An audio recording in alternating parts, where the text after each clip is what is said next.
coming right there. Hey, everybody likes to shoot steel. I like to shoot paper. A lot of times I'll come down and check out a student's target. Now he's got a nice shot group, that's 10 rounds. He's technically in the block, and a lot of people would be happy with that, but when you take your marker and you lay it, guys, he's off to the left, and all of his rounds are low. They're all low left. Now, statistically speaking, most right-handed shooters miss low left. And a lot of instructors, my instructors that taught me, like, well, you're jerking the trigger, you're anticipating it, you need to work on that, right? Okay, but why? The reality is because your entire life, since you were an infant, every time you went to pick something up, you used your entire hand to pick it up. So your fingers do not move independently. Put your hand up above your head where you can't see it and try to wiggle just that trigger finger. And what you're gonna see is your other fingers are moving also. All right, so you're doing the same thing when you're holding that pistol. As you're pulling that trigger, the rest of your hand is moving the entire firearm, and it's moving, if you're a right-handed shooter, it's moving it down low left, right? Statistically speaking. All right, so now you know the why. So how do we fix this? How do we fix this? You have to teach yourself to isolate that finger, to make it work by itself. Well, how do you do that? Easier said than done. All right, well, my son doesn't have this problem at all because he's a piano player. All of his fingers work independently. Kid's got the smoothest trigger pull you've ever seen. He'll come out to the range, not even be warmed up, and just completely embarrass everyone. Smooth trigger pull because his fingers move independently. All right, so how do we get there, right? And a technique taught to me is, I didn't come up with it, all right? I was actually the president of the USPSA, I want to say like 15 years ago, showed it to me. He's like, Carl, go get yourself one of the little springs from Walmart for building forearm strength. But you're not doing this to give you more strength, okay, in your forearm. That's not what we're looking for.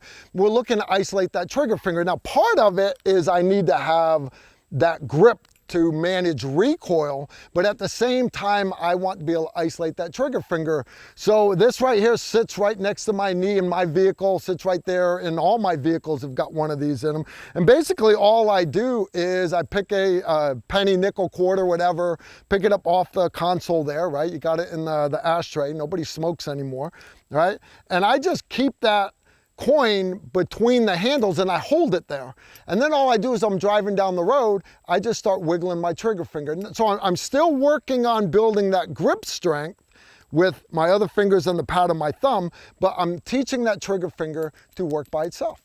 All right, now, when you drop that coin, that means that hand's too tired, all right? Switch hands, pick up another coin out of the ashtray, squeeze it with that hand, and then same thing, you're going down the road.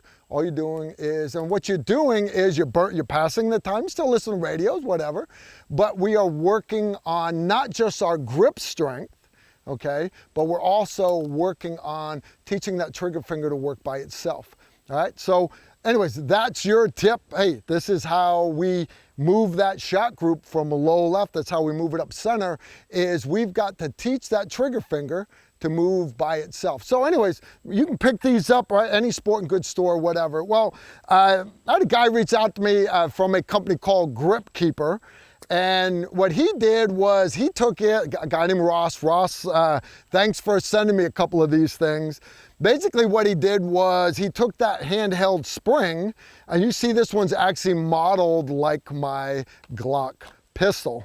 Same grip, right? Same grip angle, everything is the same. So now I'm actually building the exact same grip in my hand. Now, it does not look like a pistol, it looks like a pistol grip, but you could have this in the gym, you can have it in your vehicle, you can bring it into your workplace, and you're not gonna get in trouble. Again, I still just hold that coin, driving down the road with it, and when it falls out, switch hands, do it with the other hand, no big deal. Now, you'll see he's got them marked. He's got a light one, I didn't want that one, all right, but this one's marked with an M. This is the medium strength one. He's got another one that's got an L on it, all right? That's your light strength, and then he's got one with an H that's got heavy strength. Notice these are different shapes because he does a whole bunch of different pistol grip. So whatever pistol you grip, right, that you shoot, you can actually order the correct one. I thought that was pretty cool.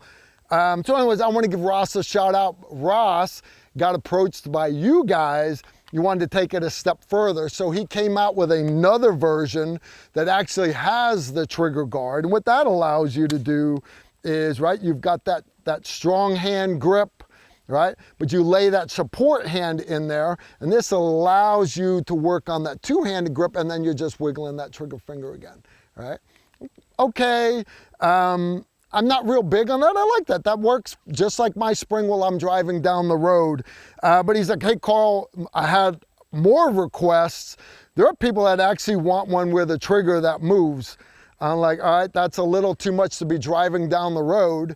But his next one actually has a trigger that moves, and catch this, it's milled at the top with magnets, so you can sit your little optic sight there, and you can actually dry fire with this thing. You could shoot it at different targets in your home safely. There's no chance of this puppy going off. Now, that said, guys, this kind of looks like a firearm. You understand, you're not taking this through a checkpoint into the doctor's office and sitting there in the waiting room using this thing, okay? Because that would make you a psycho, okay? But that said, the one that I like, guys, is, again, the medium strength one. This has got my grip angle on it for my Glock.